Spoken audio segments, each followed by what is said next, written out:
Bonjour à tous et bienvenue sur cette vidéo. L'objectif de cette vidéo cette fois-ci c'est sur du trading, sur de la technique, c'est de revenir un petit peu sur toutes les différentes positions que j'ai pu prendre entre guillemets ces derniers temps, d'accord, donc notamment depuis début février sur l'euro USD comme vous le voyez. Donc encore une fois l'objectif finalement d'un trade récap, il y en a plusieurs, il y en a 4-5 en règle générale, ça va être finalement d'évaluer la performance et l'exécution, vérifier si c'est finalement le trade il s'est exécuté comme prévu, on va essayer d'améliorer votre discipline et votre cohérence finalement sur les marchés à travers finalement tout le récapitulatif qu'on va pouvoir faire ici, d'identifier les biais et potentiellement les erreurs récurrentes que vous allez pouvoir réaliser. Ok, l'objectif on va dire du récapitulatif de mes positions, c'est qu'une fois que vous soyez finalement derrière vos écrans, vous puissiez dire oui là non ça c'est pas bon, ça il faut que je le reprenne, etc.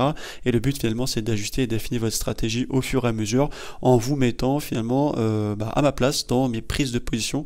D'accord, donc là l'objectif c'est de venir travailler sur ces trois très gros trades que j'ai pu prendre sur l'euro USD et qui ne sont pas arrivés à n'importe quel moment. D'accord, on va essayer de comprendre les raisons fondamentales à tout ça. Mais avant ça, si toi aussi tu es partant pour te former à l'analyse fondamentale, tu peux dès à présent candidater pour Finology, qui n'est pas un simple projet mais un espace restrictif dans lequel je t'enseigne tous les points obligatoires à connaître, que tu sois un particulier qui n'ait jamais entendu parler d'économie ou un trader investisseur déjà rudement avancé sur le sujet qui cherche à approfondir la globalité de ses connaissances en interprétation économique dans le but de venir compléter ton analyse technique sur les graphiques. L'objectif c'est de revenir un petit peu sur tout ce qui a pu se passer.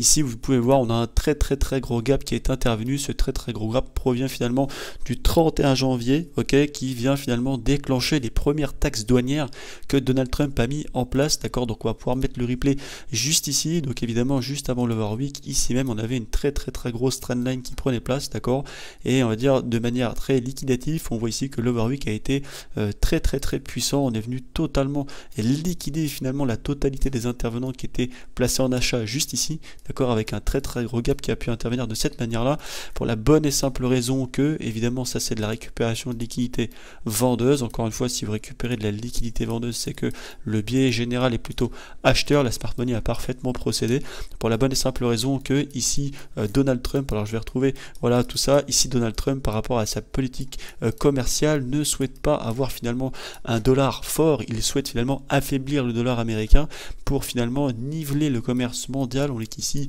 en termes simples, le dollar américain est resté trop fort pendant trop longtemps, ce qui rend les produits fabriqués aux États-Unis plus chers à l'étranger et les importations étrangères bon marché dans nos magasins. Effectivement, si finalement le dollar en tant que tel est beaucoup trop fort par rapport finalement aux autres monnaies, ok, ça vient totalement contrarier les plans politiques et économiques finalement de Donald Trump qui sont voués finalement à ce que les autres pays viennent consommer aux États-Unis. Et vous allez voir un constat assez frappant que les marchés financiers peuvent finalement parfaitement nous mettre à la vue. Mais d'abord on va juste terminer de lire tout ça. La survaluation persistante du dollar américain alimente une grande partie finalement du déficit commercial mondial des États-Unis en augmentant le prix finalement de nos biens à l'étranger. C'est l'une des principales raisons pour lesquelles nous enregistrons des déficits commerciaux de biens année après année, finalement atteignant des records à 1200 milliards de dollars en 2024. Un dollar surévalué signifie que les entreprises américaines peuvent proposer finalement d'excellents produits et malgré tout finalement être perdantes car le taux de change les rend finalement moins compétitifs, et c'est pas forcément faux. Voici un complément fondamental exclusif qui provient finalement d'un des webinars que j'ai pu traiter.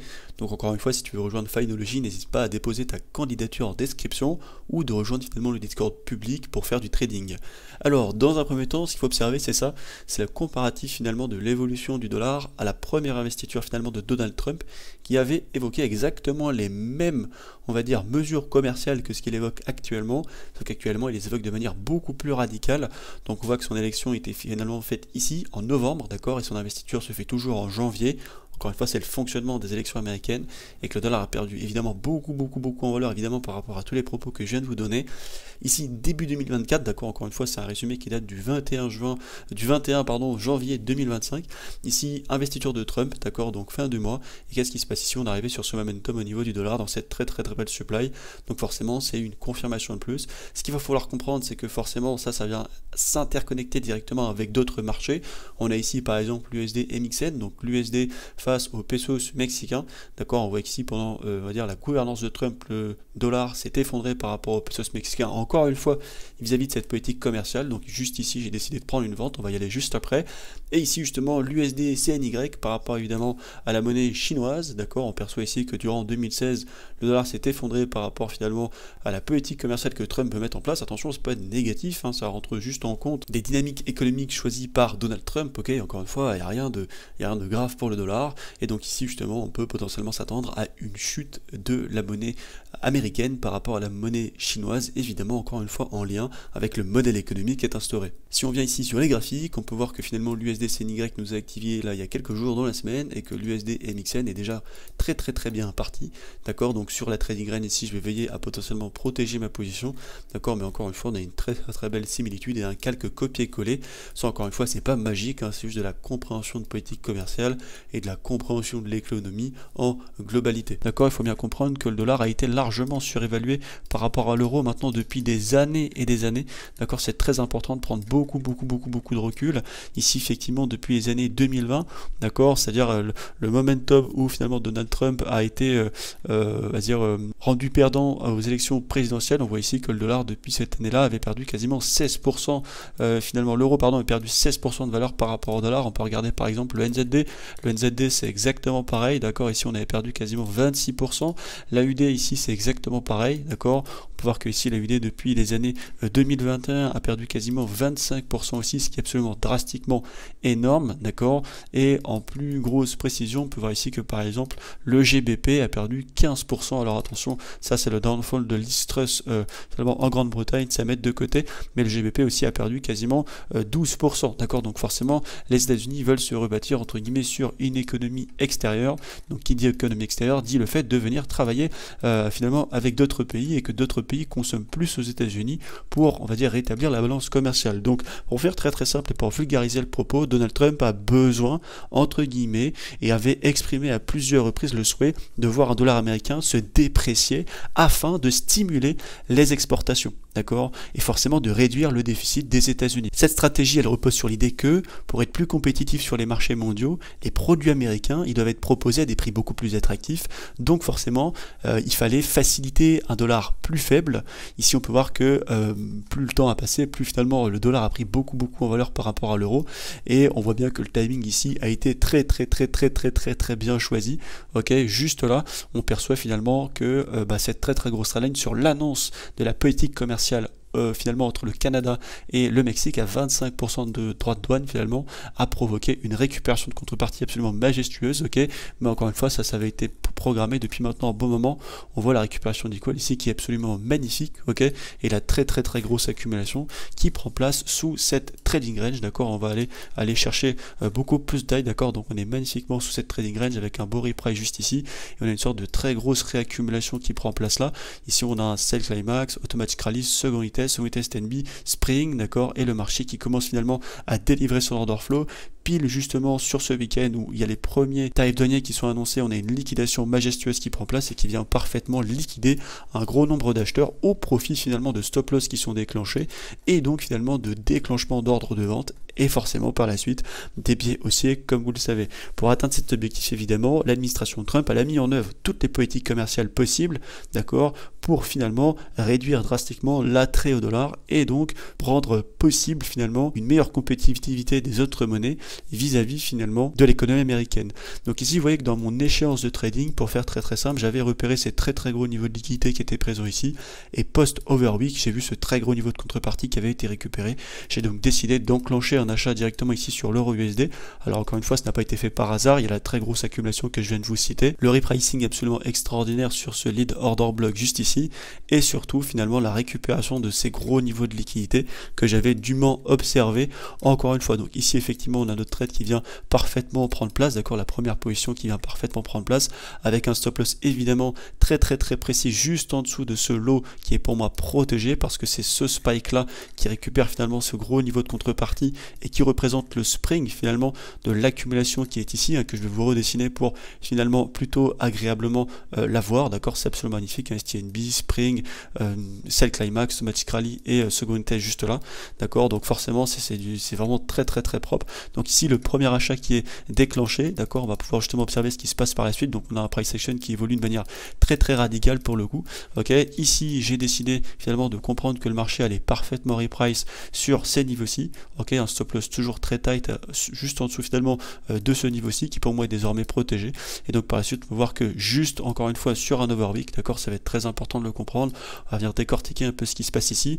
Ici même, d'accord, on est vendredi, d'accord, on est vendredi et on a l'année NFP qui vient finalement prendre place, d'accord. Les marchés viennent clôturer sur ces niveaux-ci et vous allez voir ce qui se passe sur l'overweek. On vient parfaitement redéclencher la totalité de ces niveaux, d'accord, c'est absolument fabuleux. Ok, c'est vraiment très propre, c'est-à-dire que le vendredi soir on vient déclencher la totalité de cette zone de rejet, donc on récupère toute cette zone de rejet, on vient parfaitement reprice sur cet order bloc là, d'accord. Donc encore une fois sur un overweek il y a un travail fabuleux qui a été réalisé d'un point de vue de la contrepartie. Ici du coup on a des niveaux qui sont placés et juste ici vous voyez par la suite j'ai décidé de racheter au-dessus de ce niveau de cassure de structure et par la suite on a vraiment le marché qui a décidé de s'envoler. Alors il a été un petit peu plus lent, d'accord, il est venu parfaitement reprice dans ce bas de dimen avec une très belle accumulation aussi qui prend place juste là, d'accord. Donc vous voyez bien à quel point là on a joué sur de l'annonce économique, d'accord, et là pareil on a joué sur de l'annonce économique qui était la NFP. C'est vous dire à quel point le timing sur le marché est très important à prendre en compte et ici le marché a décidé finalement de décoller très rapidement. On va se mettre en daily pour que ça aille plus vite, d'accord. Donc on a un très beau décollage du prix jusqu'ici. Ici on repère qu'on a un très gros niveau de contrepartie qui vient prendre place, d'accord, qui est très intéressant à observer et du coup on va essayer de se concentrer finalement sur cette troisième position. Mais avant ça, comment j'ai décidé de trail finalement mes positions, mes ordres par rapport finalement à ce qui peut se passer. Alors ici ce qu'il va falloir comprendre c'est le niveau de protection du prix, d'accord, en l'occurrence. Donc on va se mettre pourquoi pas ce niveau-ci qu'on va mettre pourquoi pas dans une couleur qui n'a rien à voir. On va se le mettre non, en rose ça marchera pas, on va peut-être se le mettre en bleu, voilà, magnifique comme ça. On va le mettre avec un plus gros spike, voilà, on va se le mettre en bleu. Donc ici pour cette première position j'avais parfaitement anticipé le fait que le marché devait venir reprice. Donc malgré le fait qu'on a eu un spike haussier de cette manière là, cette position n'avait toujours pas été protégée. Par contre par la suite ici le fait qu'on vienne retravailler l'annonce économique, il faut savoir que quand vous avez des spikes de cette manière là, comment interviennent finalement les intervenants sur les marchés? Ils interviennent de cette manière là, vous avez des gros spikes de cette manière là, pardon, par exemple là c'était baissier, d'accord. Ce qui s'est passé c'est que là le marché est parfaitement venu activer tous les intervenants par exemple qui ont acheté au-dessus de ce niveau-ci et qui ont mis un stop loss juste là, d'accord, ils sont parfaitement venus les sortir par la suite, d'accord, pour repartir derrière.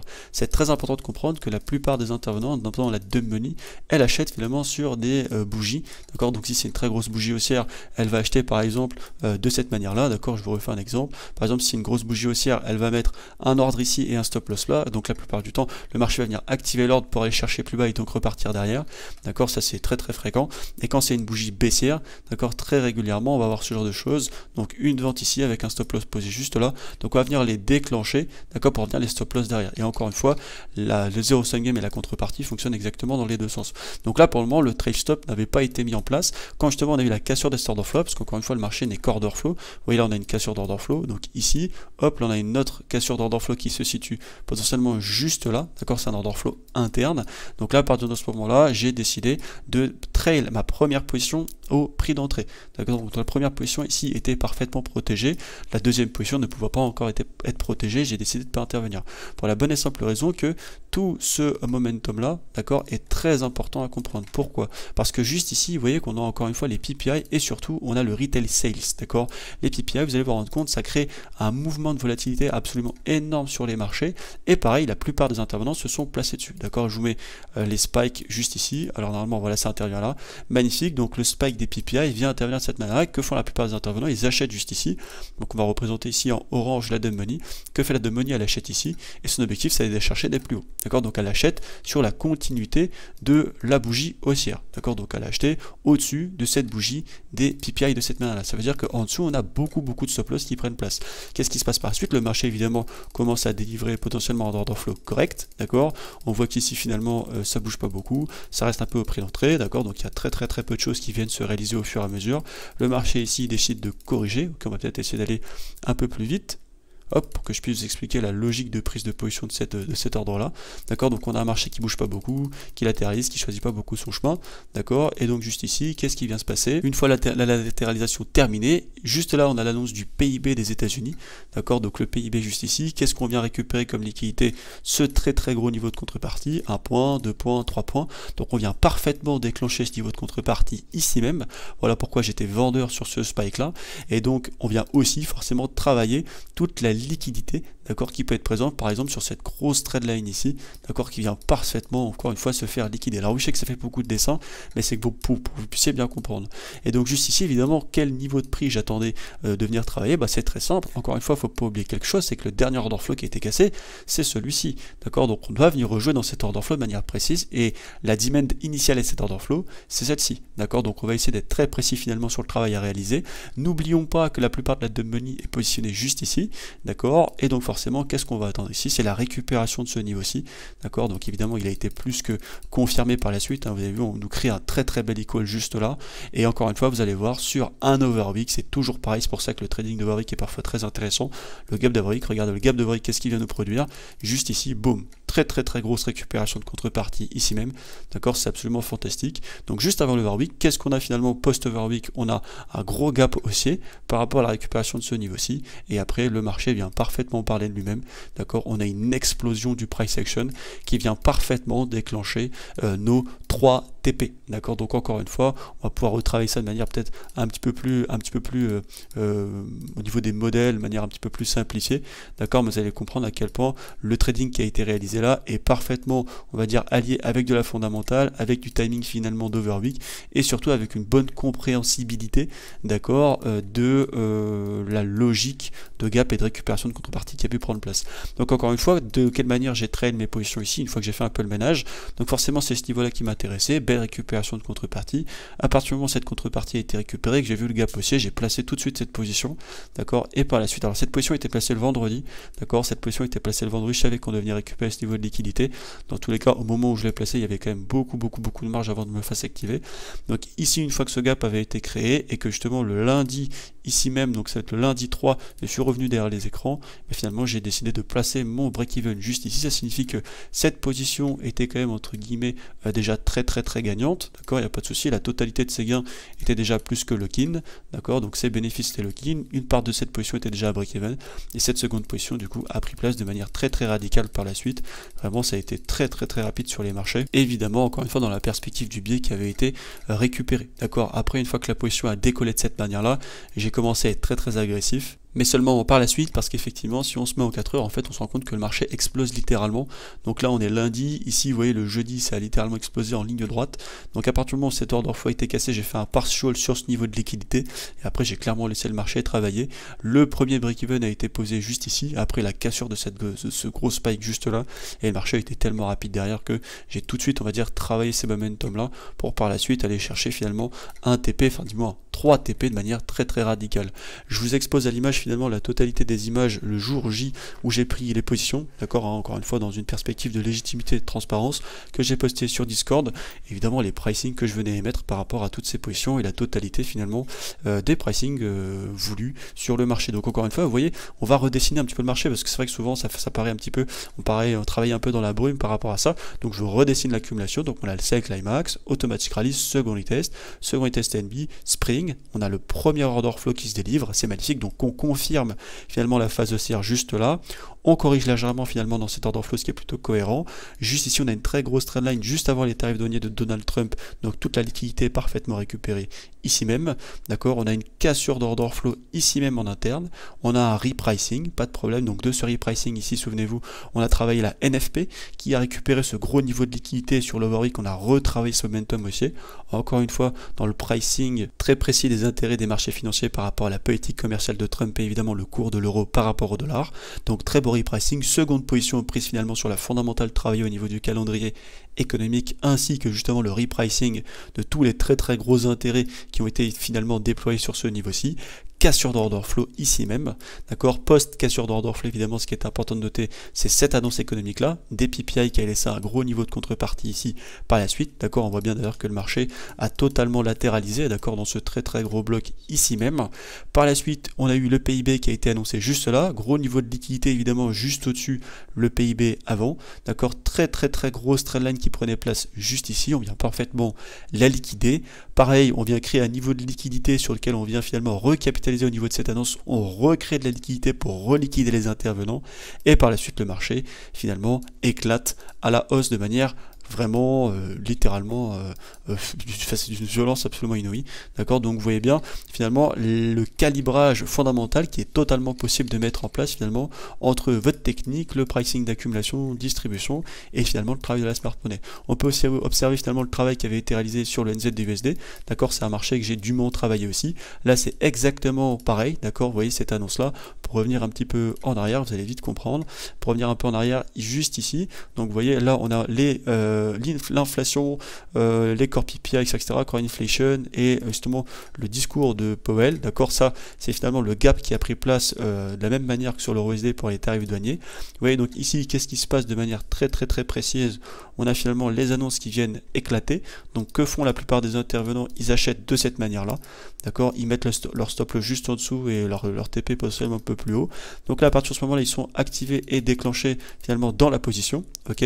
La position finalement prend place, déroule, d'accord, le marché déroule. Qu'est-ce qui vient se passer évidemment dans les timings fondamentaux et économiques du calendrier économique et surtout de la planète, on va dire, finance. Ici on vient parfaitement reprice sur ces niveaux-ci un vendredi, d'accord. Donc un vendredi dans cette demand qui n'a pas été 100% mitigated, on vient parfaitement retravailler, recréer un niveau de contrepartie ici même qui se fait parfaitement déclencher juste là sur de l'overweek, et vous allez avoir le gap d'overweek qui est absolument fantastique, d'accord. Donc juste avant l'overweek, pardon, on le récupère, et le gap d'overweek après qui est absolument fantastique, et c'est une position pareil qui avait été placée un vendredi et qui avait été annoncée sur Discord, évidemment sur le Discord Trading Rise FX que vous pouvez parfaitement rejoindre en description. Et ici pareil, on a eu l'explosion finalement du NZD-USD, d'accord. Donc on a vraiment un très beau niveau de prix qui a été récupéré, et pour ma part j'ai décidé de sortir ma position sur ces niveaux-ci à 100% vis-à-vis justement des annonces qui devaient potentiellement atterrir sur les marchés financiers. Et évidemment la dump money ici c'est parfaitement fait sortir, d'accord. Les stop loss sont sautés un à un. C'est aussi quelque chose qu'on peut parfaitement observer sur la UD-USD, d'accord. Là on a une magnifique récupération de contrepartie, une magnifique accumulation qui a pris place là, et le marché qui a explosé derrière. Bon, le GBP-USD lui a beaucoup plus suivi, on va dire, la déontologie de l'euro-USD, mais vous comprenez maintenant de quelle manière finalement j'allie la fondamentale du calendrier économique, d'accord. C'est-à-dire que j'attends vraiment les timings de reprise de contrepartie, la compréhension des bougies par rapport à la volatilité que certaines annonces viennent inclure sur le marché pour pouvoir finalement délivrer des positions qui en valent la peine. Encore une fois, la grosse déontologie du marché actuellement est très fondamentale. On le voit notamment sur du S&P et sur d'autres marchés qui sont fortement soumis aux déclarations de Trump et surtout au suivi du calendrier économique, notamment par rapport à la politique monétaire et donc finalement l'application des mandats de Jérôme Powell. Voilà, bah écoutez, j'espère que cette vidéo vous a plu. Encore une fois, si vous avez des questions, n'hésitez pas, vous pouvez parfaitement les poser finalement en description. J'espère que tout a été compris et que justement toute la logique d'interprétation entre le 13 janvier et finalement aujourd'hui le 13 mars, c'est-à-dire 2 mois de trading sur l'euro-USD, a été parfaitement saisie. La totalité de cette position-là, évidemment, ont été envoyées bien en avance, bien avant qu'elle soit prise. Encore une fois, vous avez vu les images juste avant. Merci à tous, passez une bonne journée, de bonne soirée. N'hésitez pas à rejoindre le Discord en description ou de rejoindre directement le projet Finology pour apprendre l'économie, la finance, l'analyse fondamentale. Ce sera avec grand plaisir de pouvoir, entre guillemets, lire votre candidature. Merci à tous et on se retrouve du coup dans un prochain format. Salut tout le monde, ciao ciao.